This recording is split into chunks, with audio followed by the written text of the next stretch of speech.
Assalamualaikum warahmatullahi wabarakatuh. Kita baca surah Al-Kahfi ayat 1 hingga 10. A'udzu billahi minasy syaithanir rajim. Bismillahirrahmanirrahim.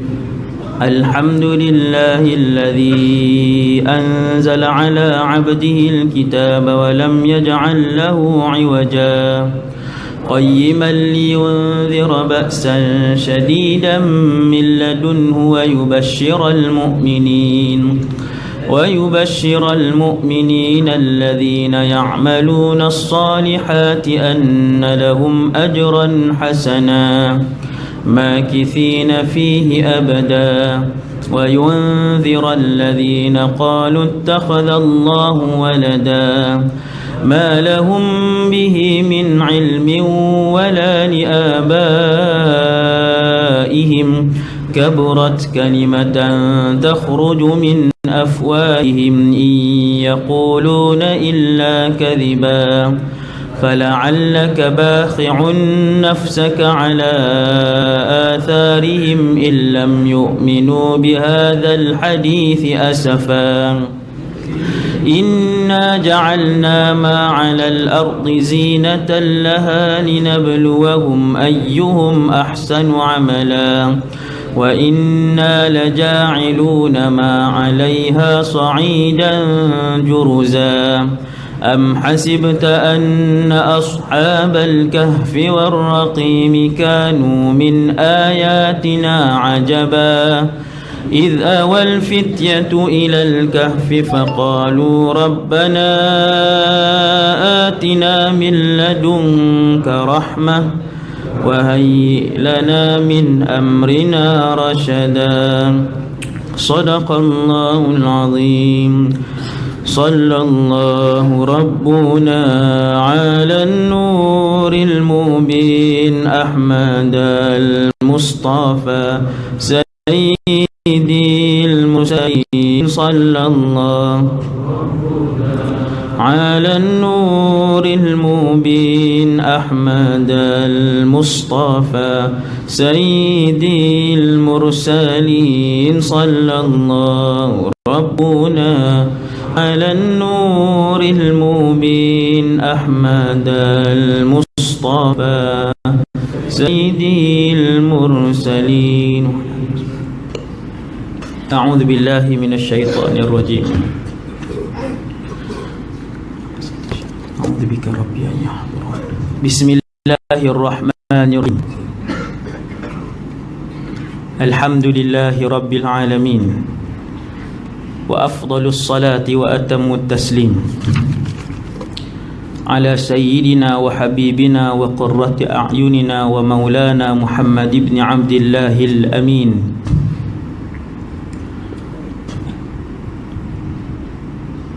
وعلى آله وأصحابه ومن تبعهم بإحسان إلى يوم الدين. ولا حول ولا قوة إلا بالله العلي العظيم. ولا حول ولا قوة إلا بالله العلي العظيم.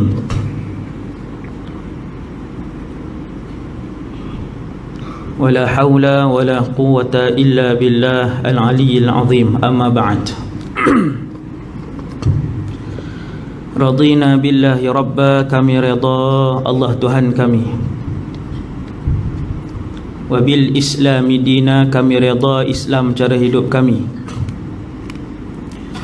Wa bi Muhammadin nabiyyan wa rasula, dan kami juga redha bahawa Muhammad sallallahu alaihi wasallam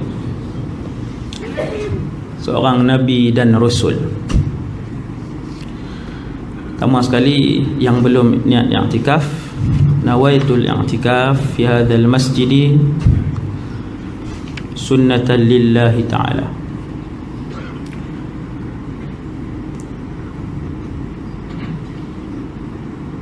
Setiap rasul dikurniakan oleh Allah Subhanahu wa ta'ala di samping risalah yang dibawa untuk disebarkan.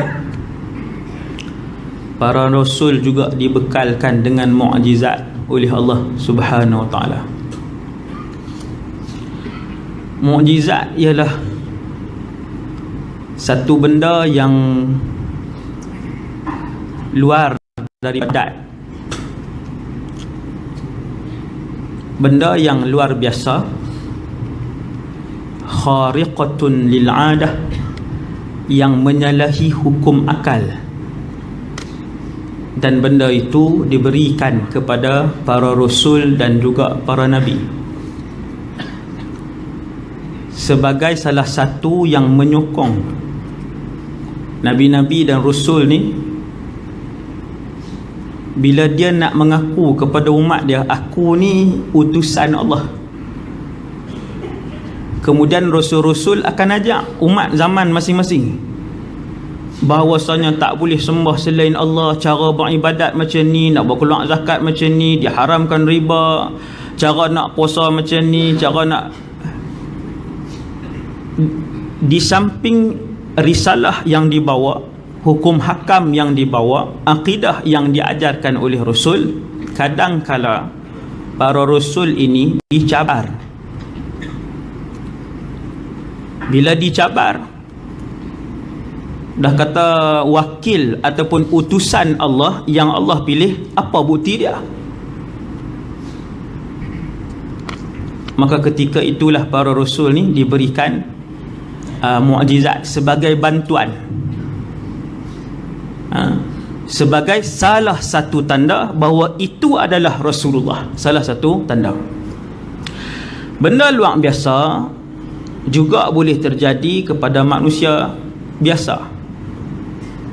Dalam kitab Tauhid disebutkan, kalau benda luar biasa yang menyalahi hukum akal, seperti api tidak membakar, canggah tak dengan hukum akal? Bercanggah. Maka benda-benda yang bercanggah dengan hukum akal ini, yang luar biasa ini, juga terjadi kepada manusia biasa. Ketika tu dia tidak dinamakan mukjizat. Kalau benda luar biasa berlaku kepada rasul, nama dia mukjizat. Kalau benda luar biasa berlaku kepada orang soleh, nama dia karamah. Kalau benda luar biasa berlaku kepada orang jahat, orang fasik, nama dia istidraj. Dan kalau benda luar biasa itu terjadi kepada bakal rasul, tak jadi nabi lagi, maka dia dinamakan irhas. Irhas. Malam ni kita nak tengok seperti yang disebutkan oleh Imam Nawawi. Imam Nawawi dia syarah Sahih Muslim. Dalam muqaddimah syarah Sahih Muslim, Imam Nawawi kata, para ulama menyebutkan lebih daripada 1200 mukjizat Nabi sallallahu alaihi wasallam. Maka kerja rumah yang pertama malam ni ialah balik lagi pakai ambil sebelum baca surat abang lah. Sebelum buka Facebook, sebelum buka TV, sebelum goreng bihun ke apakah, ambil kertas A4 satu, ambil pen, tulis banyak mana mukjizat Nabi yang kita tahu. Sebab saya tak sebut semua, 1200.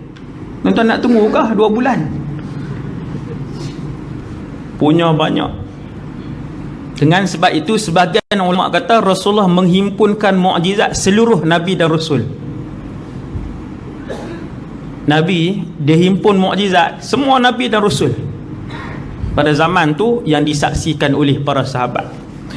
Kita kata seronoklah sahabat ustaz, boleh tengok semua mukjizat. Jawapan dia, tidak semua sahabat melihat semua mukjizat Rasulullah. Sebab kadang-kadang mukjizat itu berlaku di antara Nabi dan seorang sahabat je yang melihat perkara tu. Contohnya Nabi berjalan dengan seorang sahabat yang bernama Ya'la ibn Murrah. 3 benda luar biasa yang disaksikan oleh Ya'la ibn Murrah radhiyallahu anhu tidak disaksikan oleh sahabat-sahabat lain. Sahabat lain tak tengok. Itu satu. Maksudnya bukan semua sahabat melihat 1200 mukjizat tu. Sebahagian saja yang melihat. Kemudian yang kedua, di antara 1000 hingga 1200 mukjizat Rasulullah sallallahu alaihi wasallam, nombor 1 yang paling besar sekali di antara 1000 tu, mukjizat itu berterusan sampailah malam ni, boleh dilihat, dibaca, didengar, dihayati dan diselami isi kandungannya. Mukjizat itu adalah Al-Quranul Karim. Quran. Satu mukjizat Nabi paling besar. Dan itulah mukjizat Nabi yang boleh disaksikan oleh umat Rasulullah daripada 1400 tahun yang lalu sampai malam ni kita boleh tengok. Akan tetapi sedikit sangat di kalangan umat Nabi sallallahu alaihi wasallam yang mendapat manfaat dan mengambil manfaat daripada mukjizat teragung itu. Tak ramai orang dapat. Nabi kata iqra'ul Quran, baca Quran banyak-banyak. Fa innahu ya'ti yaumal qiyamati syafi'an li ashabihi. Sesungguhnya Al-Quran itu akan datang di padang mahsyar menjadi pensyafaat dan penyelamat kepada orang yang banyak membacanya, menghayatinya, mentadabburinya. Nabi tak syarat hafal Quran, sebab tak semua orang mampu menghafal Quran. Tak semua orang. Dalam masjid ni berapa peratus hafal Quran? 10% sampai tak yang hafal 30 juzuk? Tak sampai 10%. Kalau ada 20 orang pula, cuba main di depan, siapa hak ingat 30 juzuk? Main lah ni. Tu satu lagi penyakit tu. Penyakit Mak Tafiz. Daripada Perlis sampai ke Sarawak, nak cari satu Mak Tafiz yang buat keluar graduan Hafiz, setiap kali buat keluar 30 juzuk ingat. Payah. Mak Tafiz mesti ke arah tu. Mesti ke arah tu. Nabi tak syarat untuk hafal Quran, supaya Al-Quran itu di padang mahsyar sampai kepada satu peringkat, Quran itu akan berbicara dengan Allah Subhanahu wa taala sendiri, bahawasanya aku akan menyelamatkan tuan yang telah membaca aku sepanjang hidupnya di atas muka bumi dulu, sehinggalah tuan itu selamat, barulah berakhir tugas Al-Quran yang dibaca itu. Kan Nabi beritahu, apabila kalian dipanggil di hadapan Allah, fa innahu laisa bainaka wa bainallahi turjuman, ketahuilah sesungguhnya ketika itu tidak ada lagi perantara di antara kamu dan juga Allah Subhanahu wa taala. Kena cakap sendiri.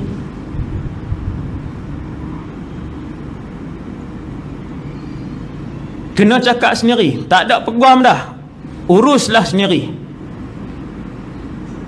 Tiba-tiba mereka yang kehidupan mereka dengan Al-Quran, siang dan malam mereka dengan Al-Quran, kalau tinggal Quran sehari pun rindu boleh pegang Quran, seperti mana jumpa anak yang 10 tahun telah hilang dari pandangan penglihatan dia. Makin tak baca, jumpa hari ni pegang saja, tak di dada ni, lama seronok.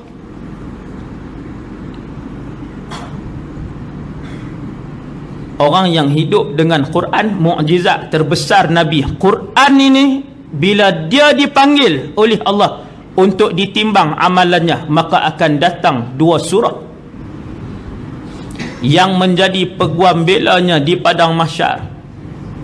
Surah itu adalah Al-Baqarah dan Ali Imran. kedua-dua surah itu akan berhujah di hadapan Allah, sehinggalah tuannya diampunkan oleh Allah dan dimasukkan ke dalam syurga Allah Subhanahu wa taala. Besar ada Quran tuan. Nabi Adam tak berani cakap di padang mahsyar. Nabi Adam, bukan Nabi Adam, Nabi Ibrahim. Nabi Ibrahim tak berani cakap di padang mahsyar, nafsi nafsi, diriku diri aku. Pi kat orang lain minta syafaat, pi kat orang lain. Siapa yang berani dan berhak bagi syafaat di mahsyar? Nabi kata, iqra'ul Quran, bacalah Quran dengan banyak, fa innahu ya'ti yaumal qiyamati syafi'an li ashabi. Quran ni saja dia akan mai di depan dengan bentuk yang kita boleh nampak, bukan dia mai suara saja, dia mai Quran ni mai duduk depan kita. Seronok tak waktu tuan-tuan? Allah, waktu tu tak perlu bercakap di hadapan Allah. Hak dua surah ni, tolong, dua surah ini Nabi sebut taqdumuhu suratul Baqarah wa Alu Imran. Depa duduk depan sekali dua surah ni. Inilah mukjizat Nabi yang paling besar. Yang mukjizat ini, Al-Quran ini valid daripada 1400 tahun yang lalu sampai bila-bila. Sebab selepas Rasulullah sudah tidak ada lagi Nabi dan juga Rasul. Itu Quran yang pertama. Kemudian kenapa para ulama sebut kebanyakan orang kata mukjizat yang didatangkan kepada rasul-rasul yang lain dihimpunkan dalam diri Rasulullah sallallahu alaihi wasallam. Sayyidina Musa, Nabi Musa, satu orang yang kuat. Semua rasul ni gagah. Tak ada rasul yang orang kata yang tidak cergas lah. Cara semua rasul gagah. Fizikal ni, fizikal. Maka satu hari Nabi Musa dia keluar, kemudian ada dua orang duk berkelahi. Seorang Qibti, seorang Bani Israel. Qibti ni apa nama ni, kaum Fir'aun lah. Qibti ni kaum Fir'aun lah. Fir'aun Qibti. Dua orang ni, satu daripada kaum Fir'aun, satu lagi Bani Israel. Bila dua-dua orang duk bergaduh ni, bukan main teruk, berdaun teruk, bukan main lawan dam tuan-tuan, no? Tumbuk. Bila bertumbuk ni, Nabi Musa lalu kot jauh. Hak Bani Israel ni, kaum Nabi Musa ni, satu kaum, satu bangsa. Senang, satu bangsa dengan Nabi Musa. Dia panggil, wahai Musa, hang tengok sajakah ni kami duduk tumbuk ada orang ni. Nabi Musa pun pergi dekat. Dia tampak hak Qibti tadi ni, mati hak Qibti tu. Tampak je, tak ada berkulang buah apa pun, kan? Bukan buah lipat ke, buah siku ke, buah pelengkit, baru tampak lah. Golek-golek mati Qibti. Baru ni saya pergi Mesir.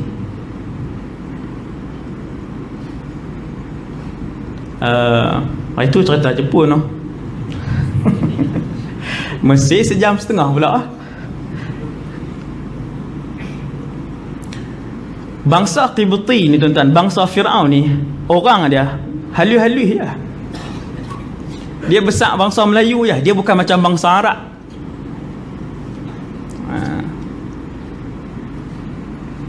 Nak tengok fakta ni, kena pergi muzium dia lah tengok. 3 jam tak habis lagi. Punya maju zaman tu, masuk cerita tu pula dah. Nak sebut dah saat ni no, tak payah. Hantar tajuk lain nanti. Tapi ajaib lah, benda yang sangat ajaib. Jadi Nabi Musa ni gagah. Begitu juga Nabi Muhammad sallallahu alaihi wasallam. Nabi dia tak bunuh orang kecuali dalam perang Uhud. Waktu Nabi cedera parah, sahabat bawa Nabi, usung Nabi. Ada satu orang, nama dia apa nama dia, ligan Nabi SAW, dekat dengan Nabi. Ubay apa hak Nabi bunuh ni? Saya tak ingat. Bila Nabi cedera parah dalam perang Uhud, cedera parah, terkoyak kepala ni, terbelah, terkoyak, darah turun sampai ke kaki, pipi berlubang, terbenam besi ni, berlubang kanan kiri, luka penuh badan Nabi. Orang pun bawa. Satu orang dia sempat kejar Nabi dan dekat. Bila dia mai ke Nabi, dekat dengan Nabi SAW, maka Nabi pun ambil tombak. Nabi tak bagi sahabat serang dia, Nabi ambil tombak dan dicucukkan pada orang ni. Akhirnya dia pun pergi, dengan luka itu dia mati. Dan dia adalah satu-satunya yang dibunuh oleh Rasulullah SAW. Satu hari Nabi dengan seorang, dia panggil, istilah zaman kita apa dia, seorang Arab Quraisy, nama dia Rukanah. Nama Rukanah. Dia ni tidak pernah dikalahkan. Maka Nabi pergi kat dia, kira pahlawan nombor 1 Mekah, pahlawan nombor 1 kota Mekah, yang tidak pernah ditumbangkan. Maka Nabi kata, wahai Rukanah, aku Rasulullah, masuklah Islam. Maka Rukanah pun kata kepada Nabi kita Muhammad alaihi salatu wassalam, dia kata, wahai Muhammad, kalau kamu boleh kalahkan aku masuk Islam. Jom kita lawan, sparring. Ni sparring ni, betul-betul ni, bukan lawan tangan. Rukanah ini terkenal di kota Mekah. Dia kata, wahai Muhammad, kalau hang boleh kalahkan aku masuk Islam, dan aku bagi 100 ekor kambing. Tuan-tuan, Nabi setuju tak? Nabi kata ya. Nabi setuju. Nabi ni seronok berlawan ke? Tak. Yang Nabi nak ialah keislaman Rukanah. Nabi nak keislaman dia. Nak abang kata gagah Rasulullah, dan Nabi menghimpunkan mukjizat-mukjizat ni, kelebihan-kelebihan Rasul-Rasul lain.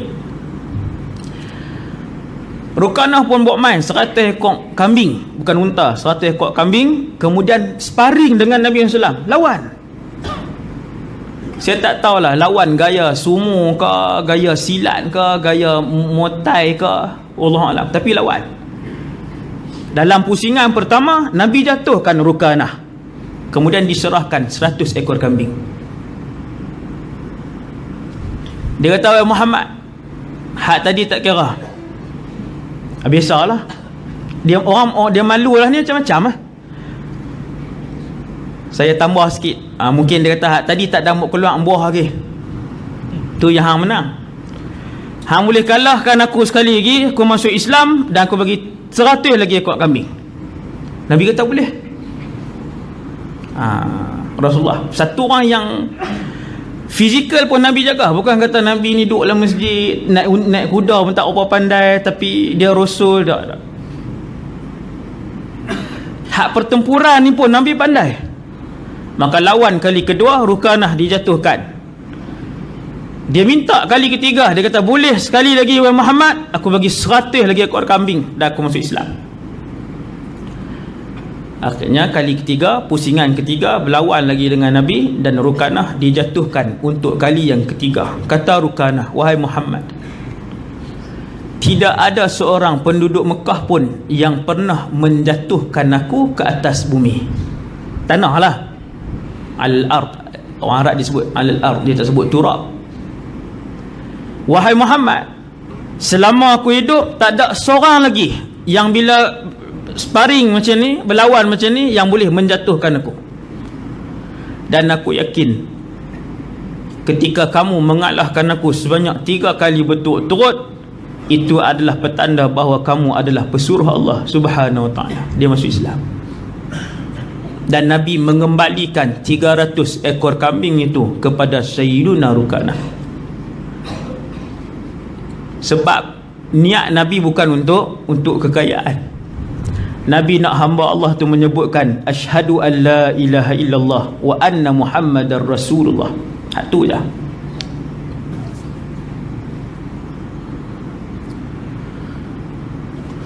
Nabi Sulaiman alaihissalam. Nabi Sulaiman ni terkenal lah, antara rasul yang saya sendirilah secara peribadi tak sabar-sabar lah, antara rasul selain daripada Rasulullah lah, tak sabar untuk kita jumpa dia. Sebab bila baca cerita dia ni, dia punya pemerintahan dia barat sampai ke timur. Dan bila dia nak bergerak satu tempat ke satu tempat, yang akan menggerakkan dia ialah kenderaan dia yang bernama angin. Angin gerak. Pekerja-pekerja dia terdiri daripada manusia dan jin. Bukan seekor tuan, no? Jin.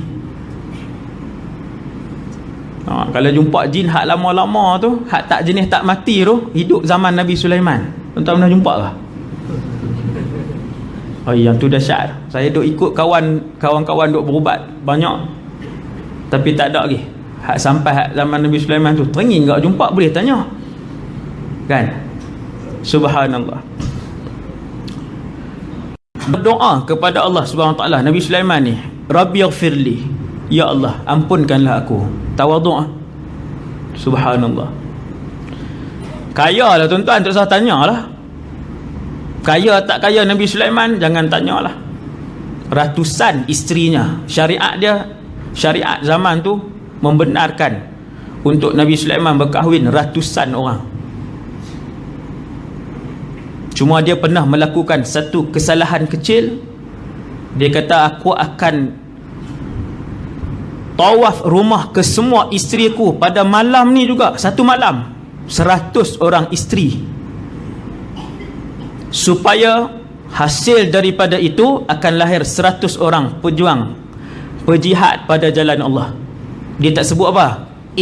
InsyaAllah. Hadis sahih Nabi SAW yang cerita. Akhirnya malam itu Nabi Sulaiman tawaf semua rumah isteri dia. Tetapi Allah nak ajak, tidak seorang pun daripada isterinya yang mengandungkan anak selepas itu, kecuali satu, itu pun sedikit kecacatan pada bayi itu. InsyaAllah. Sebut kataan tuan-tuan, kataan insyaAllah. Walaupun benda duduk depan kita dah, sekali aku nak bawa kereta tu, insyaAllah. Duduk depan dah, sebut insyaAllah.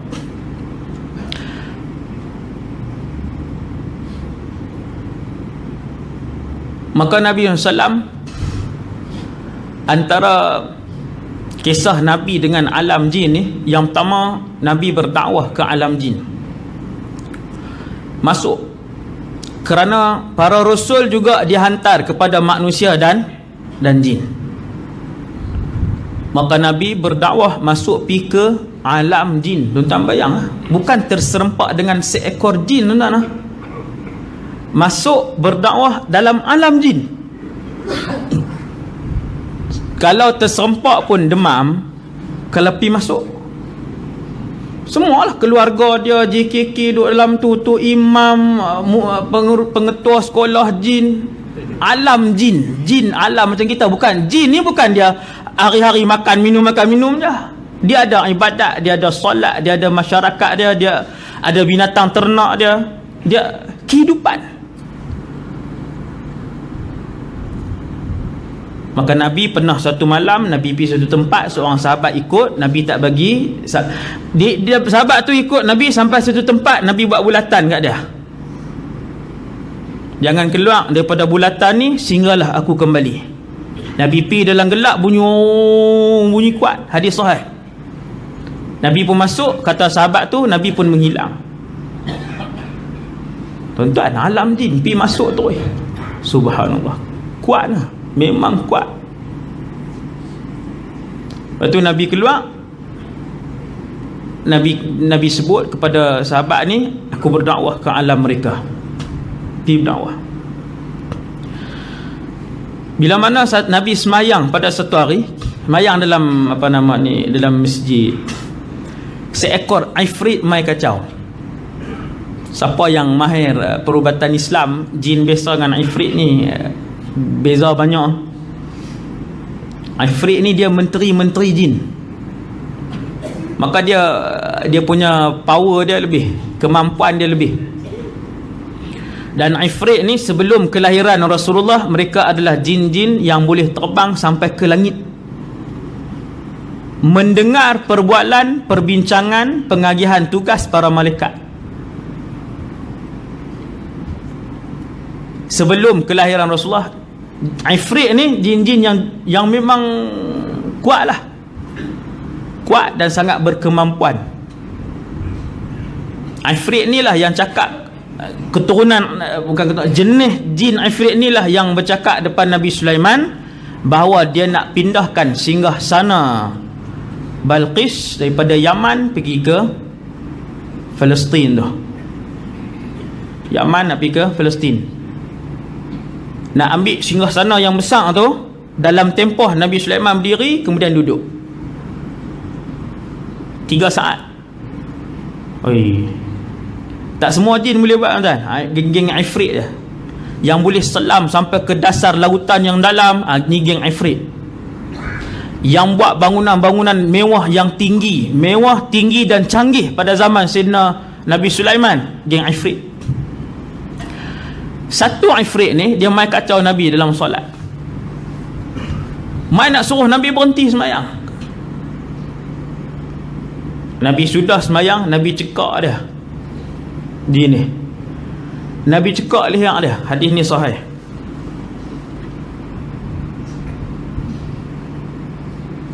Nabi cekak dia tangan ni, cekak leher dia, sehinggakan Nabi kata, aku merasakan kesejukan lidahnya di tangan aku. Terjelan lah Nabi cakap lah. Oh, amboi kacau orang semayang. Macam tu lah, tu saya tambah nak pergi sedap kan. Habis semayang Nabi pergi cakap dia buat macam tu. Kata Nabi, laqad hamtu an arbitahu fi sariyatin min sawari al-masjid. Aku berasa saat lagi aku nak pergi ambil tali, nak ikat dia. Mukjizat lah. Bukan ikat macam kita duk buat ikat perubatan ni, ikat tak nampak apa pun. Ikat Nabi ni, ambil tali zahir ni. Mukjizat Rasulullah, Nabi boleh zahirkan bentuk jin tu jadi fizikal yang boleh disentuh. Nabi nak pergi ambil tali, Nabi kata aku nak ikat dia supaya subuh esok, maksudnya malam tu lah dia kacau. Subuh esok semua orang boleh tengok dia. Hak ni duk kacau hampa ni. Hak lah semayang duk suruh balik awal. Hak ni duk kacau hampa ni. Nabi kata nak ikat, tapi Nabi kata aku teringat bahawasanya Sulaiman alaihissalam saudaraku. Para Nabi ni dianggap semua Rasul ni saudara-saudara. Dia kata aku aku teringat doa daripada saudaraku Sulaiman ibn Dawud alaihissalam, Rabbighfirli, ya Allah ampunkan aku. Nabi Sulaiman pernah doa dulu waktu dia hidup, ya Allah ampunkanlah aku, wahabli mulkan, dan anugerahkanlah kepada aku ya Allah sebuah kerajaan, la yambaghi li ahadin min ba'di, yang tidak diperolehi oleh seorang pun selepas daripada aku. Nabi Sulaiman dia punya kerajaan dia timur sampai barat menguasai jin dan manusia. Maka Nabi bila dengar doa Nabi Sulaiman ni, Nabi tawaduk dengan doa ni. Padahal kata para ulama, memang itulah kelebihan yang juga diperolehi oleh Rasulullah sallallahu alaihi wasallam. Tuan-tuan faham tak? Sepatutnya, bukan sepatutnya, maksudnya kalaulah Nabi dia nak pilih keputusan untuk menzahirkan fizikal jin tadi supaya boleh dilihat, dia ikat, dia boleh buat benda tu. Tapi sebab nak hormat dengan doa Nabi Sulaiman, Allahu Akbar, macam tu, nak hormat dengan doa tu, dia kata teringat doa tu, maka dia pun lepaskan ifrit tadi. Punya tawaduk Nabi SAW, maka Nabi pun lepaskan ifrit tadi. Nabi Daud alaihissalam, ayah Nabi Sulaiman, panglima perang juga Nabi Daud ni, dan dia boleh melembutkan besi dan menempa besi, membentuk dengan tangannya untuk dibuat perisai dan baju-baju besi. Waktu perang Khandaq, sahabat dibahagikan untuk korek lebih kurang 6 meter, tak silap saya, berapa kaki tau. Sahabat Nabi bahagilah, satu kumpulan sahabat bahagi sekumpulan nak korek parit besar tu. Sampai satu kumpulan daripada kalangan sahabat radhiyallahu anhum sampai kepada satu batu besar. Semua orang ketuk batu tu, tak jadi apa. Batu solid ni, pi ambil cangkui, pi ambil semua bokmai lah, alat-alat, tak jadi apa batu tu. Batu besar ni kalau tak dihancurkan, maka orang boleh lintas. Sebab parit gergasi yang dikorek pada perang Khandaq tu, parit itu sangat dalam dan sangat lebar. Sangat dalam dan sangat lebar. Kalau batu tu tidak dipecahkan, orang boleh lintas. Akhirnya panggil Nabi SAW. Nabi pun mai. Nabi minta alat yang sama yang digunakan oleh para sahabat. Kemudian Nabi sendiri, dia pun angkat jubah dia sikit, ikat pakai jubah. Nabi pun angkat ikat, dalam pakai seluar lah, no? Lalu dia angkat. Bila angkat jubah tu, sahabat nampak dua ketul batu yang digantung di perut Nabi SAW. Nampak. Tapi sahabat tak kata apa lah, semua pakat nampak. Ada sahabat yang tak sampai di tahap ikat batu, dan ada sahabat dah sampai tahap mengikat seketul batu. Yang itulah yang paling teruk sekali kelaparan para sahabat dalam peperangan Khandaq. Rupanya dalam keadaan sahabat dah ikat seketul, Nabi dah dua. Tapi Nabi dia tak abang, dia kata aku ni memang pemimpin yang berjiwa rakyat. Sepatutnya semua kena pakat mai, takat gambar, buat masuk nanti ke tengok ni. Nabi dia tak cakap, dia tak heboh kat orang. Tetapi bila Nabi tak heboh, sahabat nampak, yang tu lebih membuatkan sahabat lebih hormat dengan Nabi SAW. Tak mengadu. Sahabat tengok, bila Nabi angkat tu, nampak. Lalu Nabi pun mengangkat alatan yang sama yang digunakan oleh sahabat. Allahu Akbar, sambil takbir. Pecah batu tadi. Allahu Akbar, pecah batu tadi. Allahu Akbar. Bertaburan batu tadi, bertukar menjadi pasir-pasir halus sampai hancur. Hak kerah tadi ni, kerah tadi ni, bam, 3 kali. Bila Jabir dia nampak Nabi sampai ikat 2 ketul batu, nak bagi kuat ikatan tali tadi supaya tak masuk angin, sakit perut sebab tak makan banyak hari dah, makanan tak ada. Tu yang buah batu tu, nak bagi kuat ikatan tu, bagi berat. Dia pun balik rumah, mukjizat makanan yang sedikit cukup untuk orang ramai. Makanan 10 orang cukup untuk 1000 orang. Itu mukjizat Nabi zaman Rasulullah lah. Jabir pun balik tanya isteri dia, kita ada apa? Isteri dia kata ada tepung sikit, ada kambing tapi kecil je. Boleh nak panggil Nabi.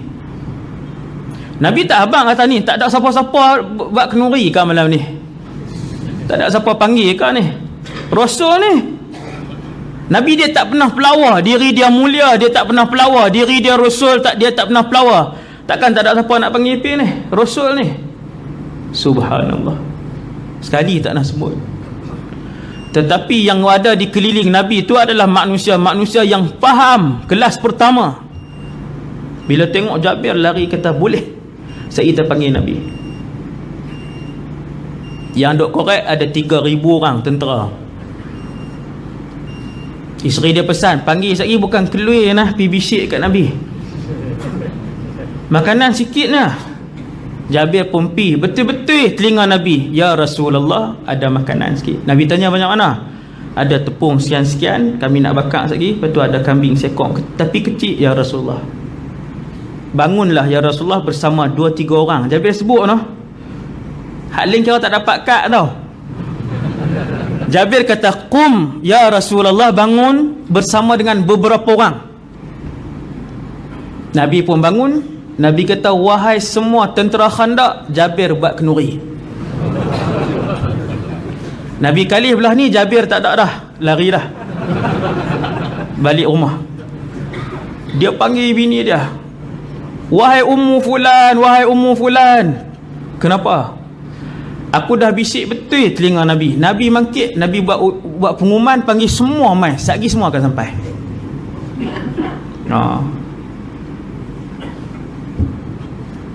Isteri dia kata, bagi tahu tak kat Rasulullah makanan banyak mana?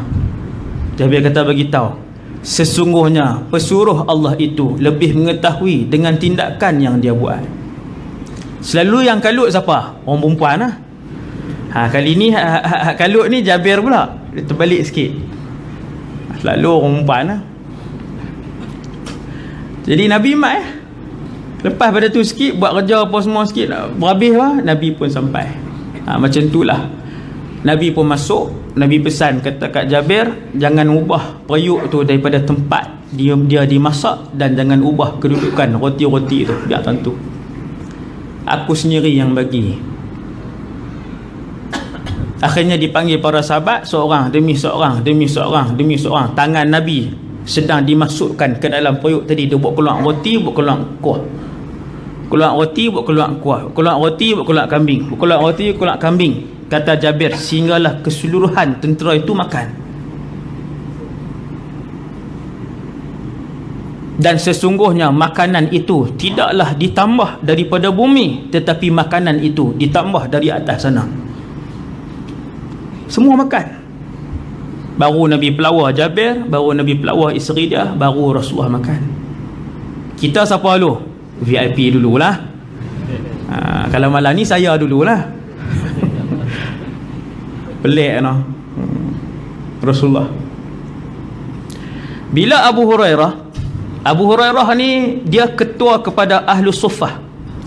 Mereka-mereka yang datang ke Madinah untuk menuntut ilmu dan bersama dengan Rasulullah.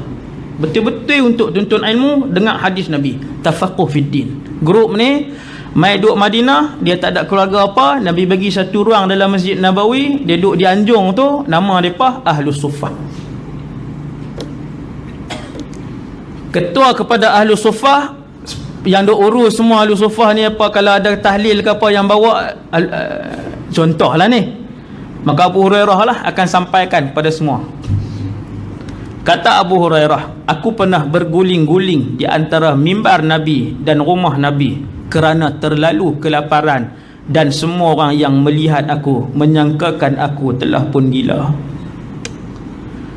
Lapar guling. Grup ni Nabi khaskan untuk menuntut ilmu. Sebab tu Abu Hurairah manusia yang paling banyak meriwayatkan hadis Nabi di kalangan 140,000 orang sahabat Nabi SAW.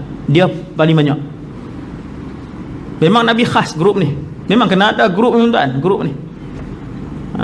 Grup ngaji ni. Bukan dia tak cari kerja sebab malas. Memang sebab Nabi khususkan mereka ini untuk mendalami ilmu agama, untuk menghafal hadis Nabi, dan kadang-kala mereka dikecualikan daripada jihad. Kadang-kala kalau pergi semua juga, habislah apa hadis. Maka Nabi asingkan kadang-kala grup ni.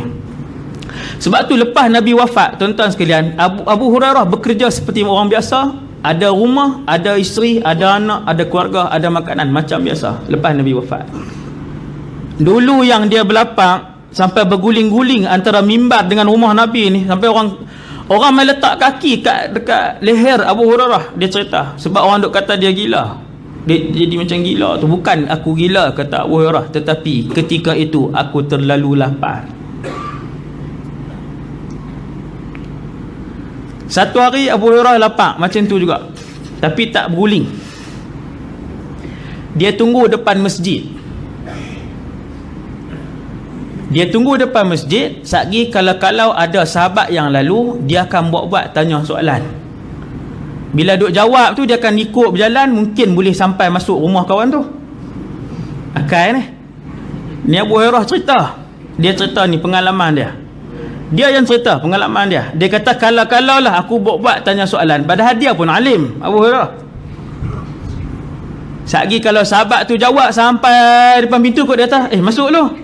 Aku tak mau tolak lah pelawaan tu, nak masuk. Paling kurang TO dengan cuma kodok, lepas lah. Contoh, Abu Hurairah buat sungguh. Dia nampak Sayyidina Umar. Dia tak nak tanya soalan. Sayyidina Umar pun lalu sampai depan Masjid Nawawi. Dia kata ada satu soalan. Sambil berjalan lah. Sambil berjalan, Sayyidina Umar pun jawab habis. Ada lagi soalan? Tak ada dah. Rumah tak sampai lagi.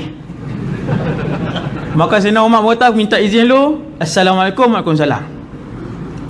Tak ada sampai rumah Sayyidina Umar, patah balik main duduk depan masjid. Tangan duduk sini. Apa? Ni dia cerita ni, dia duduk apa, musing-musing lengan ni. Lalu Abu Bakar, kawan ni duduk fikir soalan apa pula. Dapat satu soalan, Abu Bakar pun lalu. Assalamualaikum. Waalaikumsalam. Wahai Ibn Abi Quhafah, nak tanya soalan. Tanya sambil berjalan. Tanya soalan, Abu Bakar pun jawab habis. Rumah tak sampai. Sekerat jalan juga. Assalamualaikum. Waalaikumsalam. Balik Abu Hurairah pergi depan masjid. Nampak Rasulullah lalu. Nabi pun lalu. Sampai depan masjid. Nabi pun bagi salam. Sifat Nabi ialah sahabat tidak pernah mendahului Rasulullah sallallahu alaihi wasallam di dalam memberi salam. Walaupun adab dia, hak pelajar ni kena bagi salam kat tok guru. Tetapi yang lebih besar pahala ialah orang yang memulakan salam itu. Dan salam, memberikan salam, menjawab salam, boleh mengikis sifat takabur dalam hati.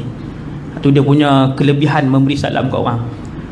Orang Islam yang kamu kenal ataupun orang Islam yang kamu tidak kenal. Itu dia punya tata cara memberi salam. Bagi salam, tuan-tuan. Allah hakih sifat takabur dalam hati. Nabi ni dengan para sahabat, sampai sahabat akan menyorok tepi tiang, duduk macam tu, tepi dinding, punya nak bagi salam. Baru jenguk kepala Nabi, Assalamualaikum. Nabi bagi salam dulu. Begitulah bila jumpa sahabat, Nabi bagi salam, Assalamualaikum. Abu Hurairah jawab, Waalaikumsalam. Abu Hurairah ni dia nak tanya soalan. Sebelum dia nak buat tanya soalan,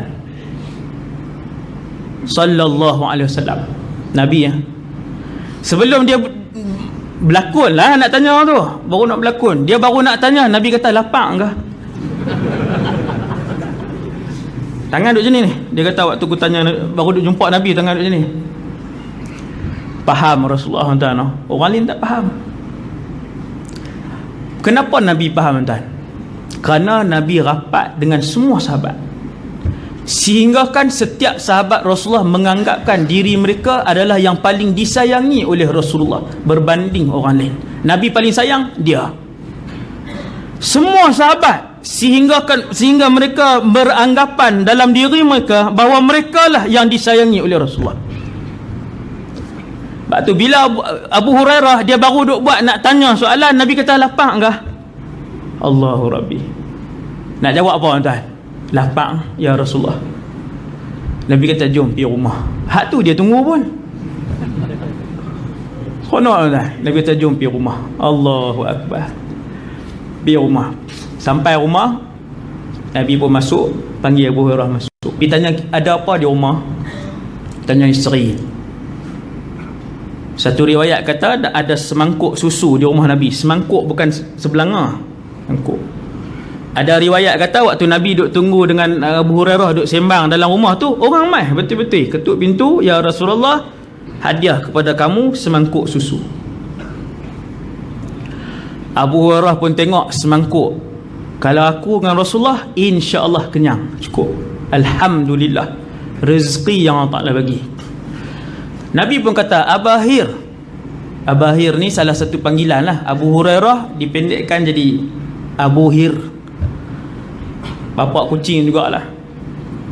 Abahir. Abu Hurairah kata, labbaika ya Rasulullah, apa saja arahannya Rasulullah. Nabi kata, ni orang bagi susu ni semangkuk. Alhamdulillah. Abu Hurairah kata, wahai Abu Hurairah, panggil semua kawan-kawan kamu di Masjid An-Nabawi.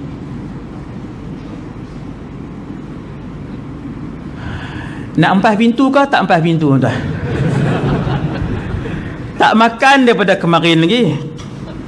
Dah tunggu Umar tak faham, tunggu Abu Bakar radhiyallahu anhu, Abu Bakar tak faham, tengok Nabi faham. Dah faham, dapat susu semangkuk je.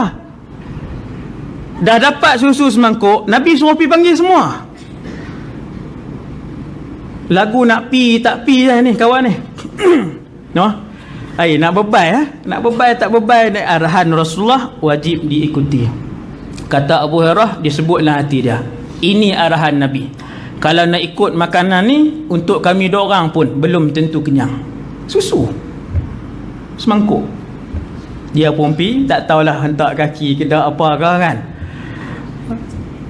Semua ahli sufah, berapa puluh orang, semua mai. Dah mai semua masuk dalam rumah Nabi yang kecil tak saat ni.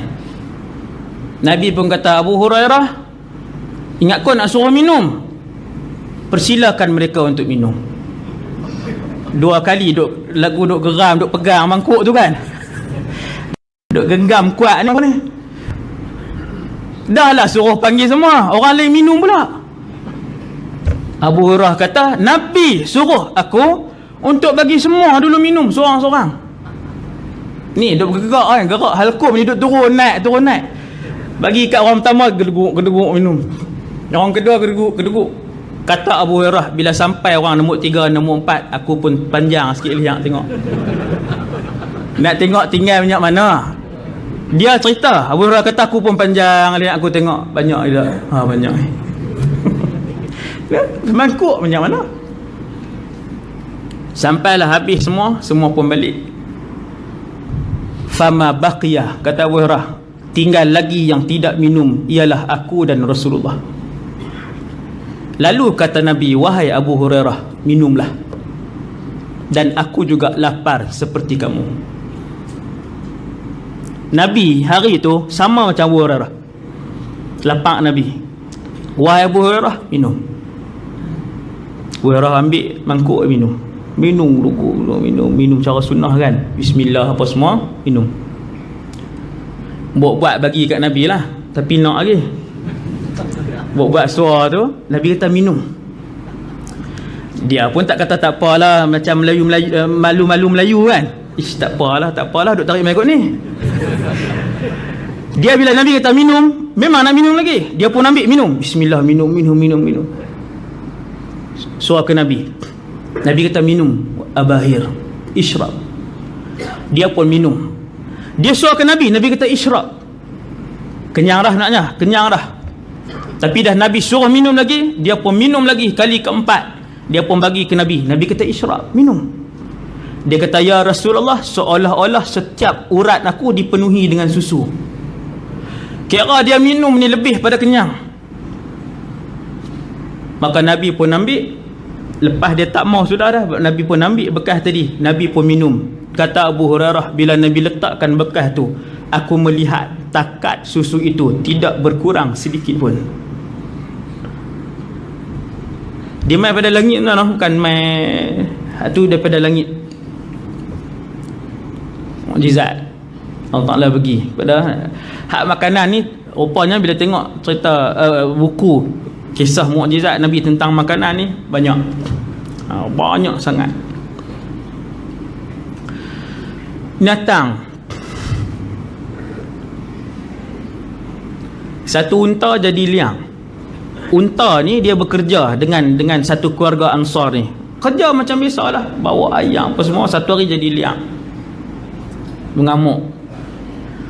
Saya pernah tengok unta mengamuk, tuan.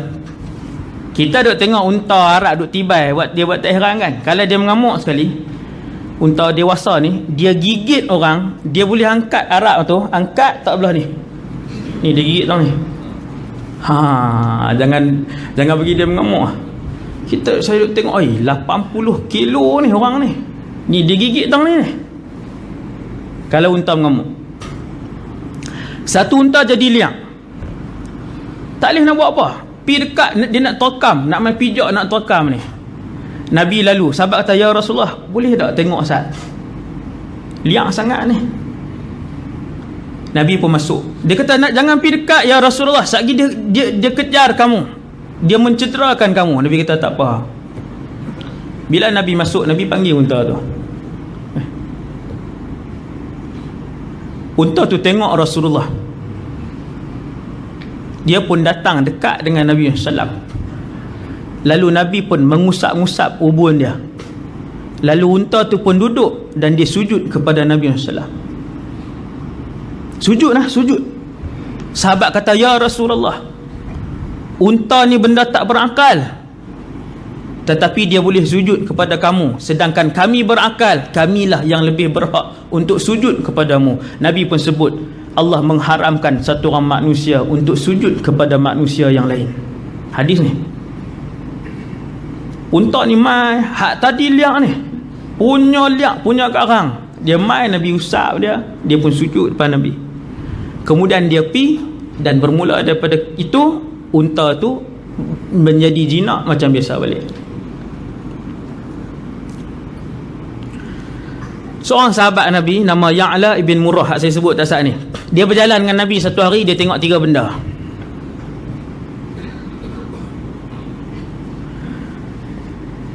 Sampai satu tempat berjalan dengan Nabi, unta juga, tapi bukan unta liang, unta jinak ni. Bila Nabi lalu berdekatan dengan unta tadi, maka unta tadi dia bunyi, dia gerak-gerakkan kaki dia pun bunyi. Dia berjalan dekat dengan Nabi, kemudian air mata dia turun berlinangan. Unta tadi kata Ya'la, seolah-olah Nabi bercakap sesuatu dengan unta tu, macam Nabi bercakap. Dan itu adalah mukjizat Nabi sallallahu alaihi wasallam. Nabi kata, seluruh makhluk yang berada pada 7 petala langit dan seluruh inci bumi mengenali bahawasanya aku adalah Rasulullah. Semua makhluk kenal itu adalah pesuruh Allah. Semua makhluk. Sebab tu binatang hormat Nabi, tahu kata Rasulullah. Batu tahu kata Rasulullah. Pokok tahu kata tu Rasulullah. Itu juga jin-jin dan syaitan tahu itu adalah pesuruh Allah. Rupanya unta ni dia mai teriak di tepi Nabi. Dia pun bagi tahu, ya Rasulullah, Tuan aku suruh buat kerja banyak, tapi bagi makan yang sedikit. Makan sikit dah, buat kerja banyak. Arab yang dengan binatang ni memang sampai hari ni kita boleh tengok lah. Waktu saya mengaji di Syria dulu, mereka masih menggunakan baral di jalan-jalan raya ni. Baral kacuk di antara unta dengan himar, dia keluar baral kuat lah. Tapi punya duk suruh buat kerja ni, sampai 4 kaki ni terbuka, jatuh di bawah, lidah ni terkeluar, letih. Kita tengok ni sebab lah, kesian kan.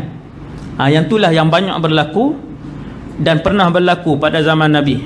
Maka Nabi pun tanya, Nabi kata, siapa tuan ni, unta ni? Seorang Ansar mai, saya ya Rasulullah.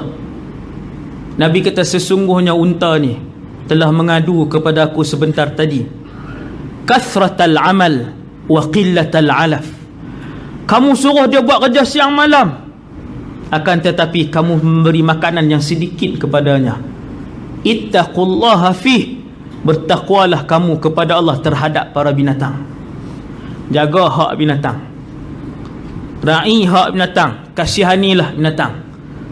Maka sahabat tu pun mula daripada hari tu dia pun jaga elok lah binatang tadi, unta tadi. Kata Ya'la bin Murrah, dia pun meneruskan perjalanan dengan Rasulullah, terus berjalan dengan Nabi sampai satu tempat Nabi nak qada hajat. Bila Nabi nak qada hajat, Ya'la duduk jauh lah, kan duduk dekat dengan Nabi, dia pun duduk jauh, tapi dia duduk parti Rasulullah. Maka dia melihat Nabi SAW mengarahkan 2 batang pohon untuk mendekati Rasulullah. Mukjizat Nabi menggerakkan pohon bercakap dengan pokok, mengarahkan pokok untuk beralih satu tempat ke satu tempat ni banyak pokok tuan. Nabi Sulaiman dia tak arah pokok, jin dengan manusia ya. Binatang, jin, manusia dan binatang. Rasulullah pokok dan kayu. Kata Ya'la bin Murrah, aku melihat Nabi memanggil pohon.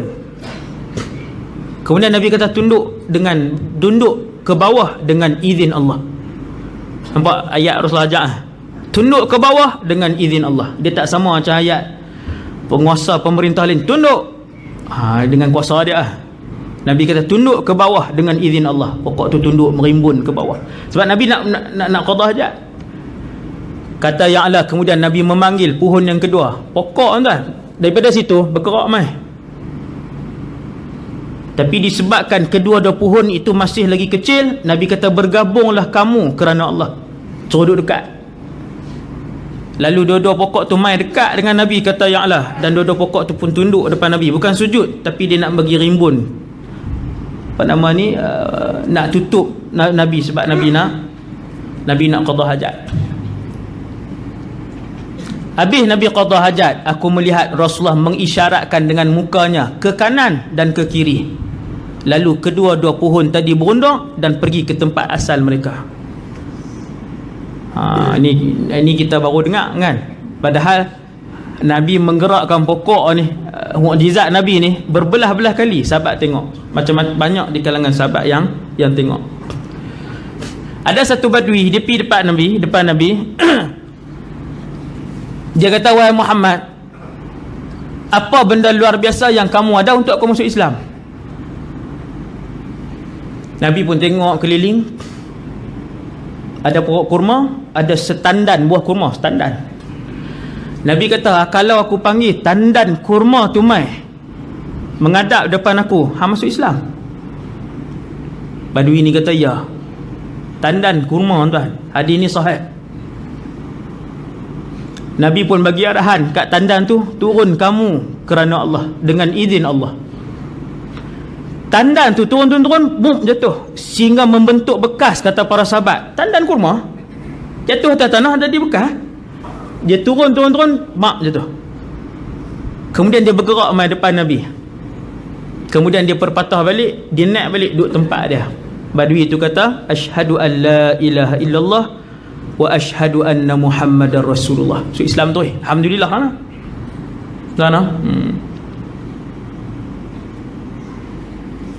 Ada badui seorang lagi. Badui ni maksudnya Arab yang pedalaman, orang asli Arab lah, duduk pedalaman. Dia buru dhab, biawak pada bahasa dia buru dhab. Dah dapat apa, dia pun pergi Madinah, pergi tengok orang duduk rumun Nabi, duduk dengar Nabi kuliah.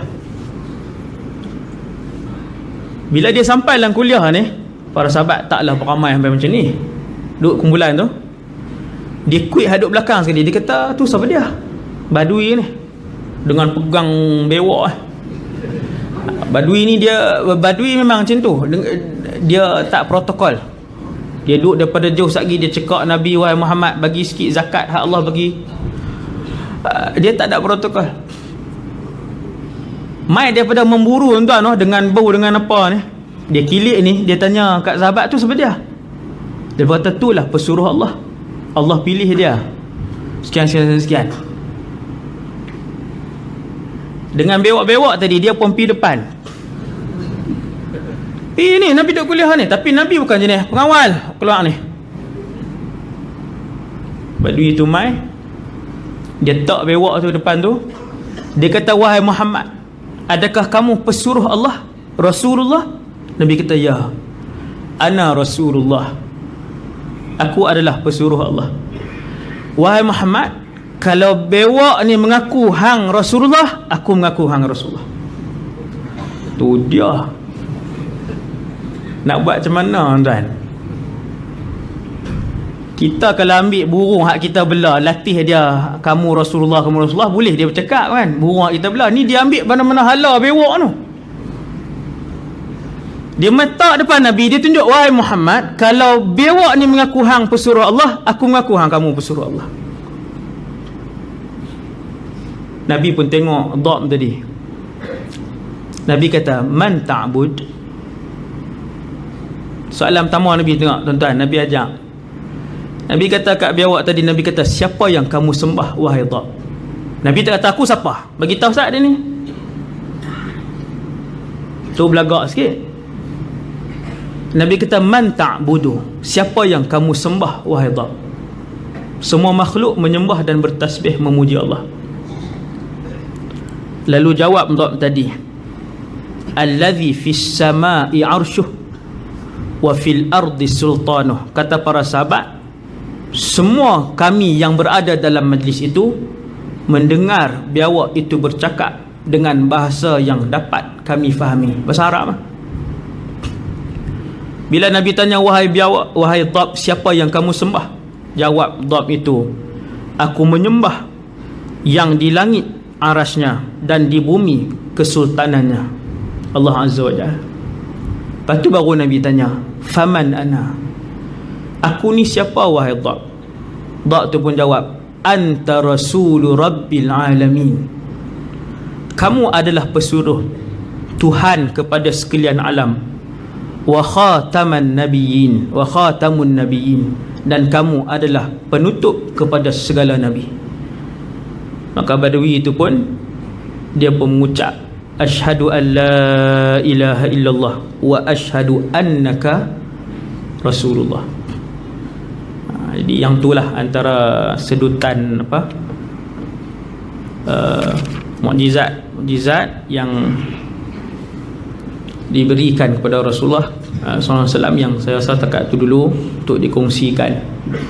Lain tu banyak sangat lagi yang diberikan dan dimuliakan oleh Allah Subhanahu Wa Taala kepada manusia nombor satu di sisi Allah, iaitulah Nabi Muhammad sallallahu alaihi wasallam.